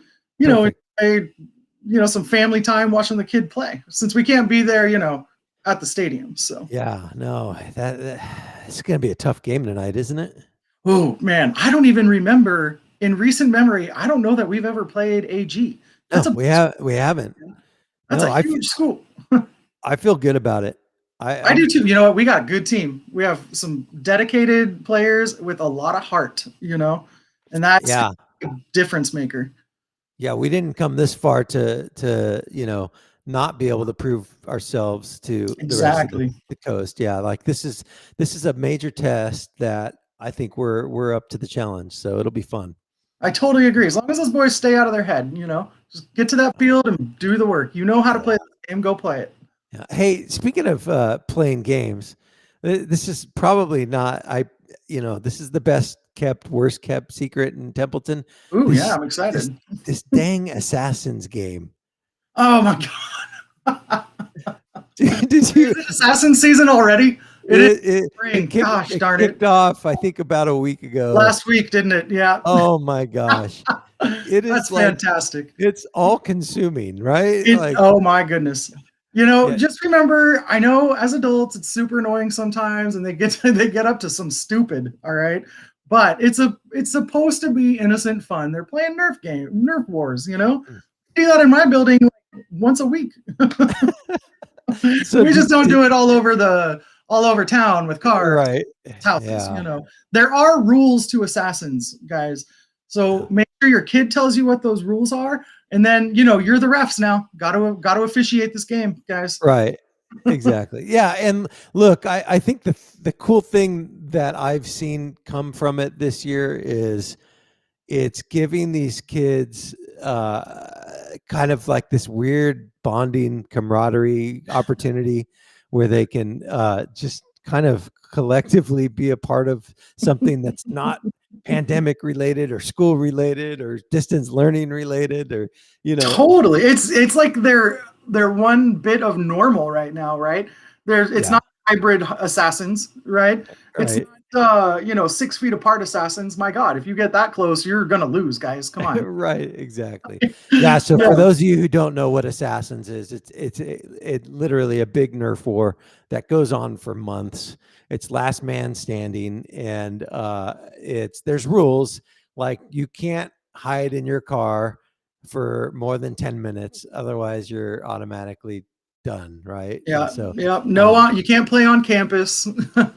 Safe zones are the market, campus, sporting events. I think if you're at work, right, yes, you're safe. Yes.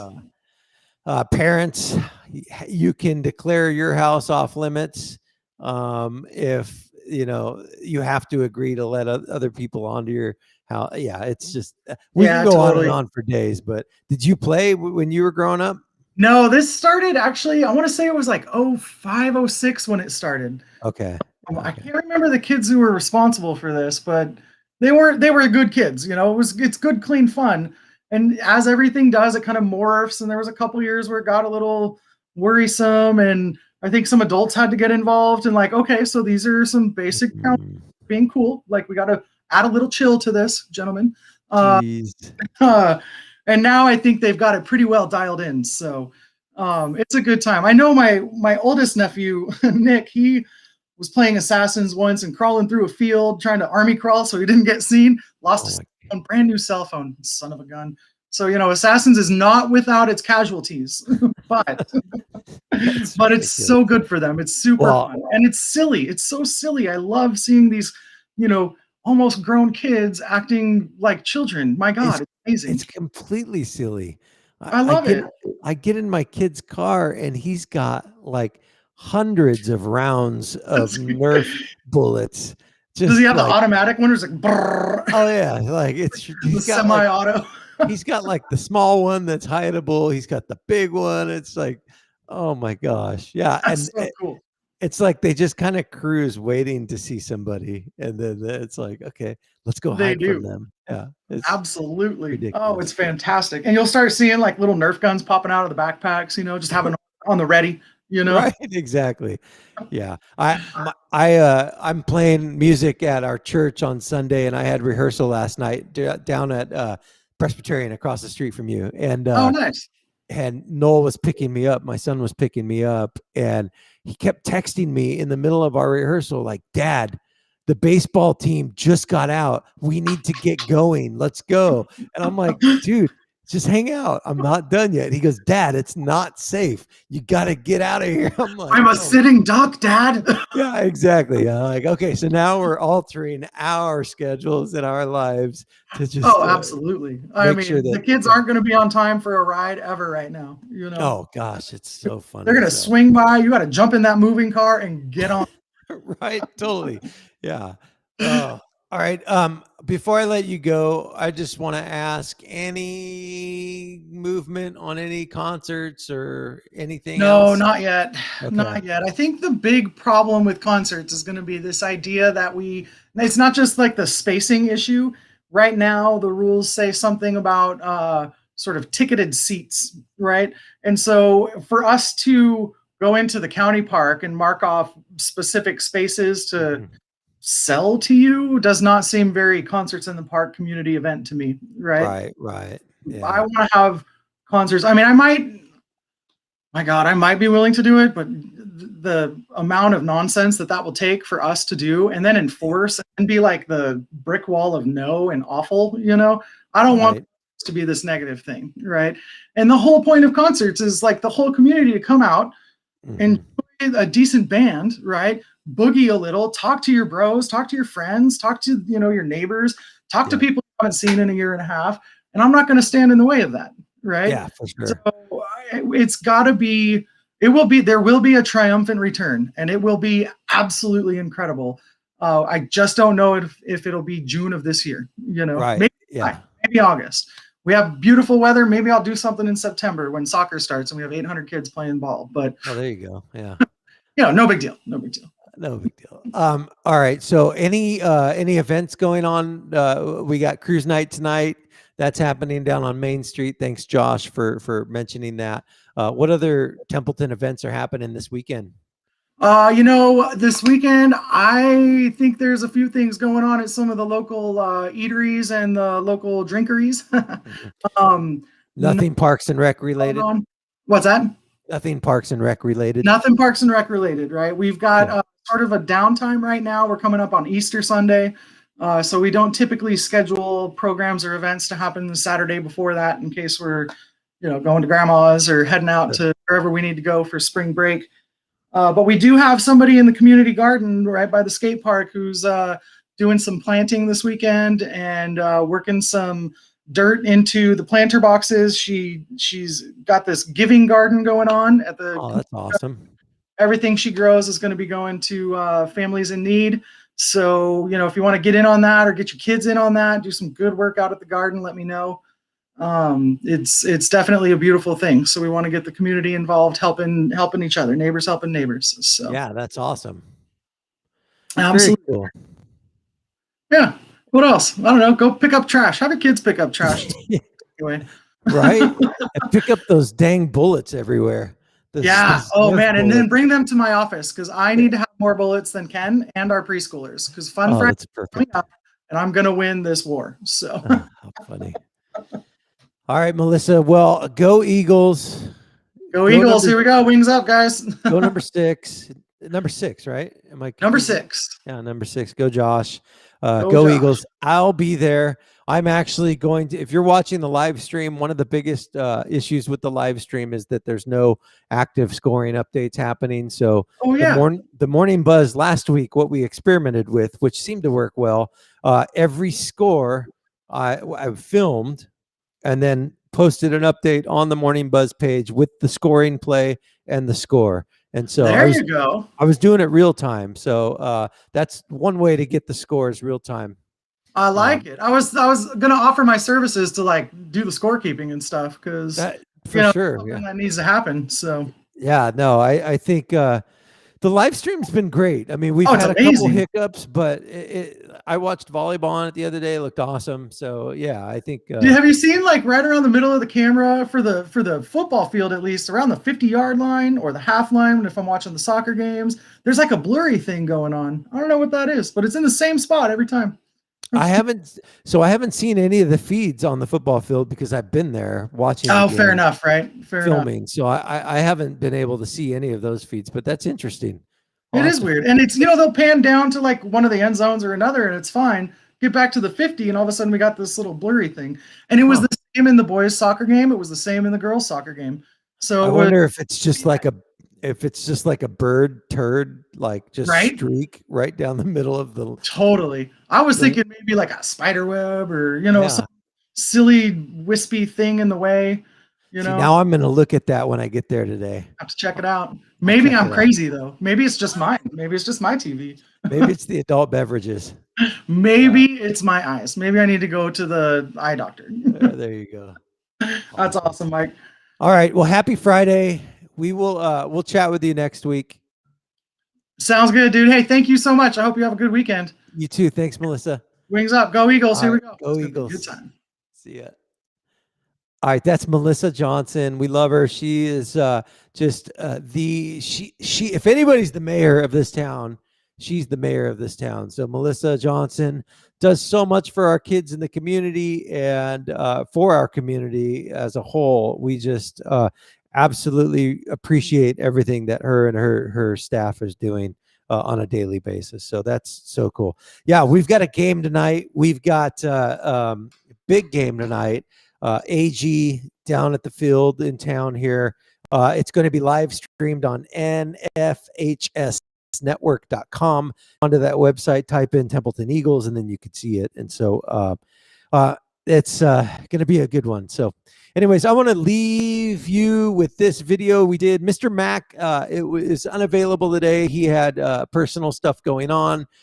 So I thought I'd take this opportunity to kind of brag about him a little.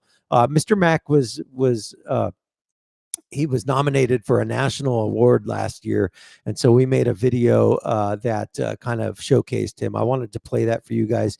It never really got viewed publicly, so this is our opportunity to show you kind of Mr. Mack's story in depth. So it's about 8 minutes, and then we'll come back and close out the show. Here it is.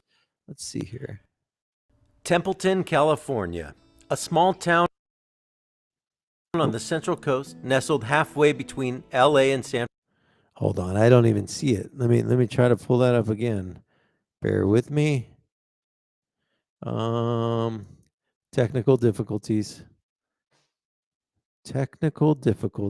Open video. Desktop. Mr. Mack. A really good video. Trust me. I'm going through all of this just to show you. And is this going to work? Templeton, California, a small town on the Central Coast nestled halfway between LA and San Francisco. A town of 7,000 that cherishes its traditions of cowboys and cattle ranches, yet also celebrates its present-day bustling wine country notoriety. It's in this town's high school that we find that one teacher who stands out among the rest. Truly one of those once-in-a-lifetime teachers. All right, well, we'll give it a shot next week. Anyways, it's the story of Mr. Mack. You'll have to just take my word for it. It's phenomenal. Yes, it's narrated by yours truly. I don't know why it's not playing because I see it on my thing, but all right, let's move on. We have other stuff happening this weekend with the Easter celebration and all the things around town that are happening, events and stuff. And so I'll keep going through them. Here we go. We've got an adult Easter egg hunt. Now we're talking. Okay, this is Saturday at 11 a.m. It's an adult Easter egg hunt at Hammer Sky Vineyards. Hop your way over to Hammer Sky Vineyards for our adult Easter egg hunt. Saturday, April 3rd from 11 to 4 is your chance to hunt down some excellent Hammer Sky prizes. Spend $50 and receive one ticket entry for our adult Easter egg hunt. Okay, so it costs money, but you go out there, it seems like they're going to be doing a fun event. So that's Hammer Sky Vineyards. It's on Vineyard Drive, 7725. Cool idea, adult Easter egg hunt. If I wasn't 75 hard, I'd be on it. I'd be on it right now if I wasn't doing my challenge. All right, Templeton Farmers Market, of course, happening tomorrow downtown around the park. That's every Saturday, 9 a.m. And then again, Josh Wills mentioned earlier that there's a cruise night happening tonight. If you guys haven't been downtown Templeton on Main Street for a cruise night, it's really cool. It's a fun event, and lots of cool cars, good energy, just a real great representation of our small town and all of the cool things it has to offer. So that's tonight at 6 p.m. downtown. Tonight, when is this? Tonight, Natalie Lola is at Midnight Cellars. She is playing from 2. It's actually today, so 2 to 6. That's a 4-hour concert she's putting on. So if you guys want to go wine taste out at midnight, it's at 2925 Anderson Road. Natalie Lola is amazing, so go see her. Rock of Ages at the Poorhouse Saturday, 6 p.m. So it looks like we got a cover band that's gonna just rock the house for us Saturday night. All right, I'm going to push pause on this. We're going to bring Mr. Anthony Reed back in to give us one last update to see what is going on. Boom. Hold on. Bear with me. There you are. Hey, all right. Before the week ends, what news and information do you have for us out and about? No, just CHP just wants to make sure everyone has a safe and sober Easter weekend. It's going to be warm like it was for the rest of this week. So nothing else to report other than that. All right. Well, I appreciate it. Happy Easter to you. All right. I'll see you next week. See ya. All right. Anthony Reed checking in with us for the latest update. Again, a slow news day, so that's always good. All right. Let's get back to what we were doing here. Let's see here. Where were we? We talked about Rock of Ages. Let's go to the next one. Broken Earth. Okay, Will Bremen, if you don't know who he is or you haven't seen him, I can't stress enough how good this guy is. He was on some nationally broadcasted TV competition show last year, and I don't remember the name of it. It was like America's Got Talent or Dancing. No, it wasn't Dancing with the Stars. It was one of those, and it wasn't Biggest Loser. It was like a talent contest with famous people judging you, I guess. But Will, Central Coast native, I think he's from Santa Barbara actually, made it all the way to the finals, like the final night. Guy is unbelievably talented. He's got a beautiful voice. And coming off of that competition, which he lost, he kind of hung up the guitar for a minute and focused on other things. But if you haven't seen Will, it's great to see him on the schedule somewhere. He's going to be out at Broken Earth Sunday from 1 to 4. The guy is smooth. I mean, he is super talented. So go see Will Bremen on Sunday after Easter morning. If you want to just go have a glass of wine and enjoy some live music, that's where I would go. It's really awesome opportunity. So let's see here. Oh, tonight, this is cool. Tonight at Park Cinemas, they are airing The Passion of the Christ. It's sponsored by First Baptist Church of Paso. But if you want to go see The Passion of the Christ in a movie theater setting tonight, it's a good opportunity. It's Good Friday if you're into that. And then also you can get tickets online, but just do a Facebook search for this event if it's interesting to you. So Parks Cinemas is obviously downtown Paso. Okay. And then Easter brunch at Tooth and Nail. Again, Natalie Lola. She's making her way around the North County and appearing at a bunch of different places. This is Tooth and Nail. Let's see here. It's going to be Sunday, 10 a.m. to 2. So she's got a 4-hour set that she is. Sin Lemke says, American Idol, full of talent and fun. Yes, I agree. So Natalie's playing at Tooth and Nail on Sunday from 10 to 2. And so Tooth and Nail is at 3090 Anderson Road. That's the Castle one, I believe. I don't know. I'm sure it is. I lost track though. All right, so that's really just kind of a little bit of what's going on around town for Easter weekend. I'm sure there's a ton more. Next week is going to be a little different on the Morning Buzz. We're going to give our administration kind of some time off. They're not going to check in with us because it's Easter break.